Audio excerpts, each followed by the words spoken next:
بعد مقبوضہ جموں و کشمیر میں آئے روز نئے قوانین متعارف کروا کر منظم طریقے سے ریاست کو مکمل طور پر اپنی نوآبادیات بنانے کی راہ ہموار کر رہا ہے۔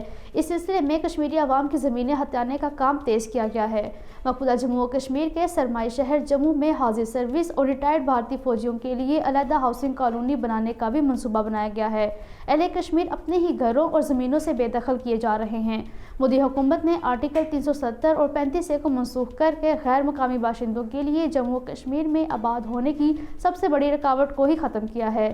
مودی کا مقبوضہ جموں و کشمیر کو اپنی نوآبادیات میں تبدیل کرنا صہیونی اسرائیل کی مقبوضہ فلسطین میں اپنائی گئی پالیسی کی پیروی ہے، جو BJP اور RSS کا دیرینہ خواب رہا ہے۔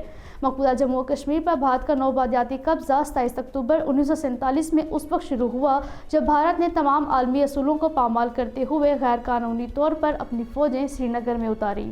مقبوضہ جموں و کشمیر میں مسلم شناخت کو ختم کر کے یہاں ہندو تہذیب مسلط کرنا بھارت کا اصل ہدف ہے۔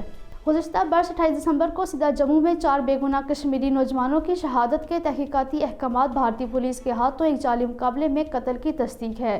لوگوں کی طرف سے بڑے پیمانے پر احتجاجی مظاہروں کے بعد قابض حکام نے اس شفاقانہ واقعے کی عدالتی تحقیقات کا حکم دیا ہے۔ 5 فروری یوم یکجہتی کشمیر کو بھرپور انداز میں منانے کی تیاریاں شروع کی گئی ہیں۔ اس سلسلے میں پیرس میں ایک اجلاس میں اہل کشمیر کی منصفانہ جدوجہد کی حمایت کی اعادے کے لیے 5 فروری کو ایک ریلی نکالنے کا فیصلہ کیا گیا ہے۔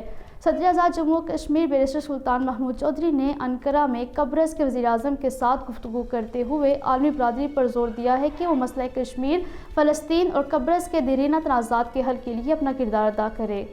بھارتی حکومت نے آزادی اظہار پر پابندی کی اپنی مہم جاری رکھتے ہوئے سوشل میڈیا پلیٹ فارمز پر کسی بھی ایسی معلومات کو جاری کرنے کی اجازت نہ دینے کا فیصلہ کیا ہے جسے رواں ہفتے جاری کیے گئے IT قوانین کے مسودے کے مطابق جھوٹ پر مبنی قرار دیا گیا ہو۔ برطانوی نشریاتی ادارے BBC بھارتی وزیر اعظم نریندر مودی سے متعلق سیریز انڈیا دی مودی کوسچن کی ریلیز کے بعد زیر اعتاب آ گیا۔ BBC نے سیریز میں مقبوضہ جموں و کشمیر، بھارتی مسلمانوں، گجرات قتل عام، ہندو اتحاد پسندی اور دیگر عوامل کا جائزہ لیا ہے۔